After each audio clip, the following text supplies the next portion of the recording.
The laughter had already started by the time he crossed the threshold. Soren Vale did not react to it. He moved through the lecture hall's rear entrance with the same unhurried pace, eyes calibrating the exits, the ceiling gaps, the shadow lines where the tiered seating ended and the open floor began. The laughter was not directed at him with any particular intention. It was just the sound of 34 cadets from 11 species noticing something worth mocking. And in a room where status was displayed through visible plating, etched glyphs, and the kinetic disruptors on every hip, a human in plain grey cloth was worth noticing. The cloth strip across his left wrist caught the light, unmarked, no insignia, no rank marker, nothing that announced what it was or why he wore it. Vrak Oshin, a Kithvari with 17 combat certifications and a bilateral crest that flared amber when he was feeling generous, leaned toward his neighbor and said it loud enough to carry. "Is that a bandage or a belt? Either way, embarrassing." The Kithvari had never been in a room where he was not, by consensus, the most dangerous thing present. His confidence was not something he performed. It was something his body had earned. The cloth strip lay across Soren's left wrist, still, saying nothing. He reached his seat in the back row. Around him, the hall continued its ambient noise, the hum of detection grids, the soft click of personal datapads powering up, the rustle of armored plates settling into position. The lecture hall itself was old, very old. It was carved from what had once been a weapons platform, decommissioned 60 years prior and retrofitted into an academy. The architecture remembered its purpose. The seating was tiered and circular. Every angle pointed toward the central floor in a geometry that had been optimized for observation and targeting. Now it was used for demonstrations. Soren's left thumb tucked into his palm, an old habit, trained so deeply it was reflexive. His weight favored the right side, though the favor was so subtle that a casual observer might not notice.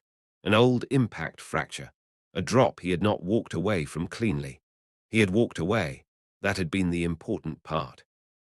Professor Queth Dolvar stood at the central console, waiting. Dolvar was not Kethvari. He was Vren, a species evolved for high-gravity worlds, built close to the ground, with a ridge of calcified plating along his spine that had never evolved as a weapon, but somehow read as authority anyway. He had been at Varath 9 for 18 standard years. He had seen 17 intake cycles. He had never, in that time, raised his voice at a cadet unless they were actively failing to survive a combat scenario. The translation system on the display behind him showed the roster. 34 cadets present. The Institute system had processed 4,000 different Terran military designations without hesitation. It stalled on this one. Dolvar did not explain why. He simply waited, hands folded, while the system cycled through 3 translation cycles and came back empty. The laughter in the hall began to taper, not because anyone had given an order, but because confusion was spreading. Yesel, a Navhari with triple-jointed limbs and skin tone that shifted in the low light, looked up from her datapad. Her species valued stealth. Her species measured themselves against other stealth specialists. Something in her posture changed. Vrak Oshin's crest stopped flaring. Dolvar reached for the file itself, not digitally, but the actual physical record, the one that required fingerprint authorization and a key phrase only senior instructors possessed. The hall went completely still. In a room that measured everything through what could be displayed, the move to the physical archive meant the designated information could not be transmitted, copied, or logged through standard channels. It meant someone had flagged this record as requiring manual handling. When Dolvar opened the file, his eyes moved across the contents in roughly 4 seconds. Then he looked up at Soren, and his expression did not change at all. The laughter was gone. "The first exercise will proceed as scheduled," Dolvar said. "Cadet Vale will serve as the intruder. Full detection protocol. All cadets will attempt to locate and contain." No explanation. No context for why a human in plain cloth had triggered an archived designation that made a room full of the galaxy's most equipped cadets go silent. The file lay open on Dolvar's terminal, pages facing away from the class. Whatever had been written there stayed written there. Vrak Oshin was the first to speak, his tone stripped of its earlier confidence. What is he? Not a threat. A genuine question. Something in the room had shifted, and the Kethvari had felt it even though he did not understand it. 3 hours earlier. The observation corridor ran beneath Sublevel 3, parallel to the main academy structure. Soren had walked it alone at 4:23 hours when the automated lights had dimmed to their minimum setting. The walk was part of his pre-assignment routine. Move through a space without being noticed. The best way to not be noticed was to move before anyone was awake to notice. The cloth strip was already tied. He had bound it that morning, not as preparation for today's exercise, but as part of the discipline that had not left him in 23 years. The cloth had started as part of a field kit. Now it was just part of him. His left wrist felt wrong without it. The pressure against the tendons was a reminder, a small, constant message. Stay aware. Stay ready. Your body is a record of what you know. The building's pulse was different at that hour. No cadets. No instructors routing between lecture halls. Just the faint electrical hum of life support, the minute shift of metal plates as the platform adjusted its orbit, the almost silent breath of the recycled air system. To most ears, the corridor was silent. To Soren, it was a conversation. Airflow, pressure changes, the acoustic signature of movement in distant chambers. He had trained to hear it. More importantly, he had trained to move through it without adding to it.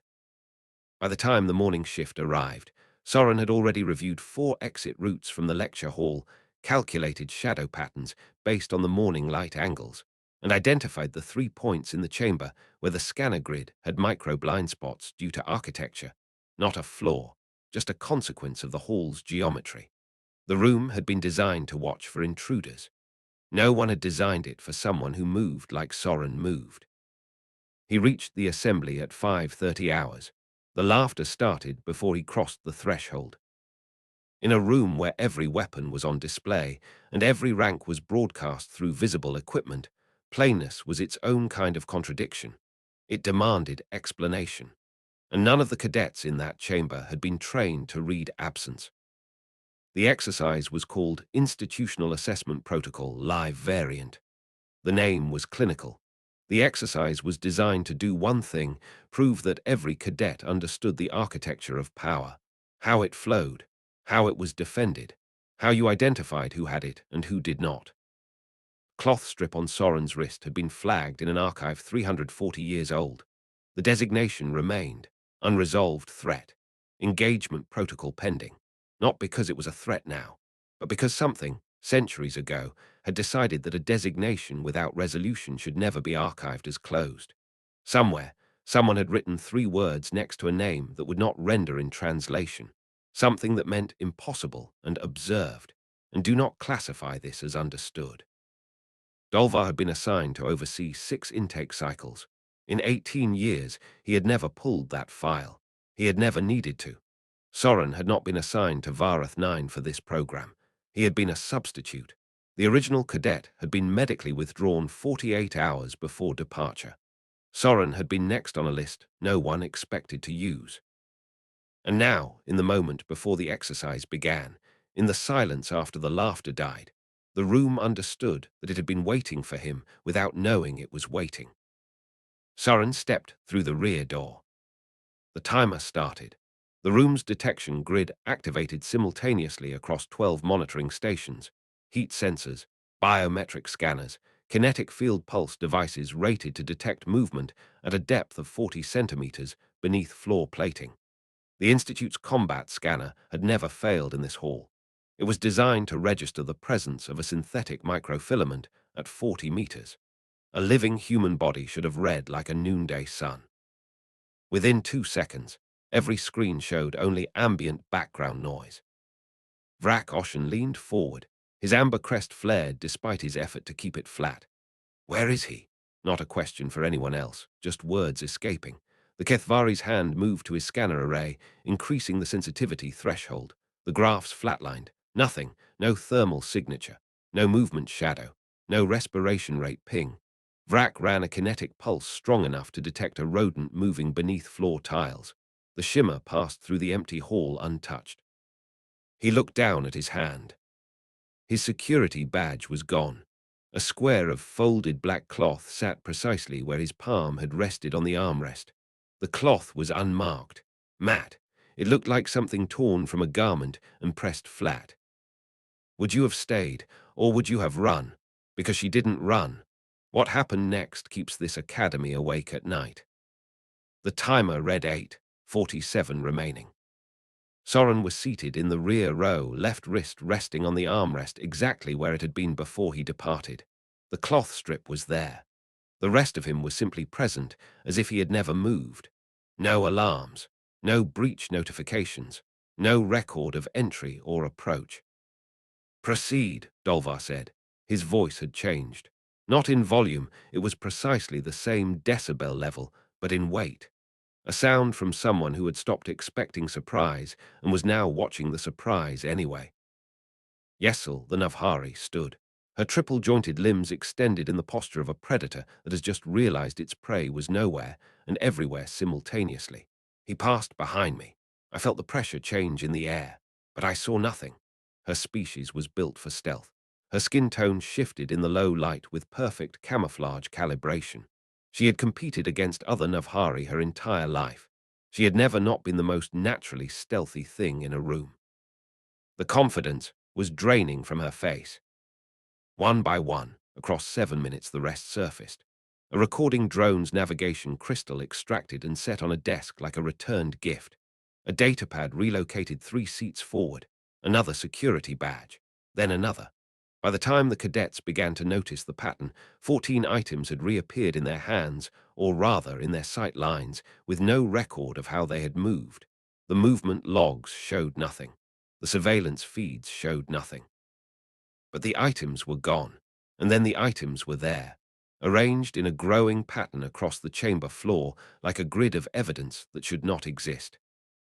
Tralek, a Draylesi archivist cadet with ocular clusters that gave her near 360 vision, simply stood and began recording in her notes. She did not ask questions. Her large eyes tracked across the hall, cataloguing positions, times, the progression of items. When a clerk with 400-degree sightline capability stops questioning and starts only witnessing, the room understands that something beyond category has appeared. The exercise had been designed to prove mastery of institutional power. Instead, it was proving something else entirely. Dolvar pulled Soren's own bodycam footage and displayed it across the overhead screens. The hall watched him crawl beneath seats, press flat behind a console for 3 unbroken minutes, his bodycam recording his own heart rate at 46 beats per minute, steady as a baseline, slide through a ceiling gap 28 centimeters wide, descend behind a cadet's position, tap a shoulder, and vanish upward before the cadet's head could turn. The footage was clinical. There was no drama in it. The movement was efficient, economical. The video showed a human executing a technique with the precision of someone who had spent decades teaching their body to be invisible. That was what made the room go quiet. It was not the impossibility of what he had done. It was the ordinariness of how he had done it. No flourish, no show of difficulty, just a person moving through a space the way a person might walk to the door of their own home. Every piece of equipment in that hall was designed to detect presence. Nobody had thought to design against absence. Across the chamber, cadets stopped moving. The energy of the exercise had shifted. This was no longer a test of their collective detection capability. This was something closer to witnessing. The timer read 2:14 when Dolvar ordered the next phase. Full system engagement, all defensive layers, now. The simulation chamber's armament activated in sequence. Kinetic field shields came online. Targeting overlays projected across every cadet's ocular implant. Drone swarms released from ceiling ports. Motion tracking laser grids activated across the floor. The room transformed into something no living body should have been able to navigate. Every system designed to locate an intruder was now running at maximum capacity. Soren did not move. For 8 seconds, he remained seated. Then he stood. Then he walked to the center of the lecture hall's old kill zone floor, the place where every targeting system converged. He did not move fast. He did not move with urgency or effort. Every simulated weapons system in the chamber deactivated simultaneously. Shields dropped. Targeting overlays collapsed. Drones froze mid-descent. The entire defensive architecture of Varath 9, most advanced training hall, went dark in the span of a breath. And Soren stood in the center of the floor, and there were 22 security badges descending on microfilament lines in slow arcs around him, arranged in a pattern that had no recorded path of construction. He stepped out of the circle. He folded his hands. He bowed, not the perfunctory bow of military courtesy, but the bow of someone acknowledging something older than courtesy. When he straightened, he spoke. If this were real, you would have had no warning. That is not a threat. That is a curriculum note. He looked at Dolvar. May I be seated? Vrak Oshin, stripped of his badge and his certainty and the confidence that had moved through him like a second skeleton, said the only honest sentence he had managed all day. He wasn't hiding. He was deciding. And in the silence that followed, the cloth strip on Soren's left wrist caught the light one more time before he returned to his seat in the rear row, and the room understood that something fundamental had shifted, and that the shift was permanent. The medical drone floated into the lecture hall without announcement. It drifted to Soren unbidden, and the room understood that Dolvar had triggered the call. The Vren instructor had noticed something during the bow, the weight shift, the ankle that barely cleared the floor on the step back, the microsecond of hesitation that a person watching could miss, but a person trained to watch could not. The drone descended and began its scan. The projection bloomed on the overhead display. Grade 1 ligament strain. Mild soft tissue compression. Microtears consistent with an unbraced impact drop from significant height. Soren had done the entire exercise with this. He had crawled through ceiling gaps, pressed flat on hard flooring, descended through a vent gap 28 centimeters wide, and stood in the center of a room full of heavily armed cadets. And the only thing in his body that had flagged was already there before he boarded the transport. Dolvar spoke quietly. You completed that exercise with a grade 1 sprain. It wasn't relevant to the task, Soren said. It is relevant to me. The silence was brief. Soren nodded. I understand. I'll comply with whatever medical protocol you require. No argument, no performance of toughness, no attempt to minimize. He had already decided, before the exercise began, likely before he left Earth, that the body kept its own records and that pretending otherwise was the kind of vanity that got people killed. The cryocompression band was fitted to his ankle. He accepted it. He thanked the technician. He did not look at the projection showing what the drone had found. Dolvar did not return to his console. He turned to the archive terminal, and his hands moved with the precision of someone executing an action he had decided not to explain. The file opened. The designation populated on the overhead screen for every cadet to read. Terran subtype, historical stealth operative. Common designation, translation pending. Status, unresolved threat. Engagement protocol, pending. Last reviewed, 340 standard years prior. The laughter from the opening of the day had been a sound. This silence was a weight.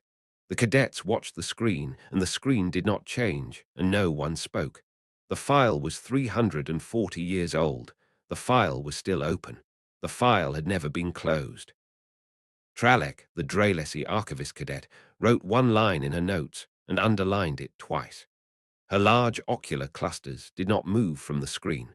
When a witnessing machine stops observing and starts only recording, the institutional weight becomes visible. Across the chamber, something shifted that could not be unseen. The following morning, Soren was permitted to observe from the observation deck. The cryocompression band held his ankle firm. A crutch supported his left side. Dolvar did not ask permission from Earth Command. He simply rerouted the cadet schedule and cleared the modified simulation chamber for a single session. Yesel entered first, the Navhari, the species that prided itself on natural stealth. Her triple-jointed limbs moved with the fluidity that had been honed across generations. Her skin tone shifted in the low light with perfect camouflage calibration. The chamber activated a simplified obstacle course. Desks, shadows, a single monitoring drone. The cadets watched from the observation deck. Yesel moved the way a Navhari was built to move. She was graceful. She was practiced. She vanished into shadows with the confidence of a species that had spent millennia learning to be invisible. The drone registered every movement. She emerged from the course. She was not angry. She was something closer to shaken. She looked up at the observation deck, at Soren standing on the crutch, and something in her expression shifted. He passed through the room like the room was not a thing that could see him. I moved like I was trying to convince the room not to look. Soren spoke once. Your shadow moved before your body did. You are moving like someone who does not want to be seen. Move like someone who is not there. The difference was not technical. It was philosophical. Yesel returned to the chamber 3 more times across the day. Each run, she moved differently. Slower, less graceful, less convinced of her own invisibility.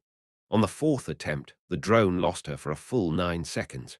When she emerged, she was no longer observing herself as stealthy. She was observing herself as present and learning not to be.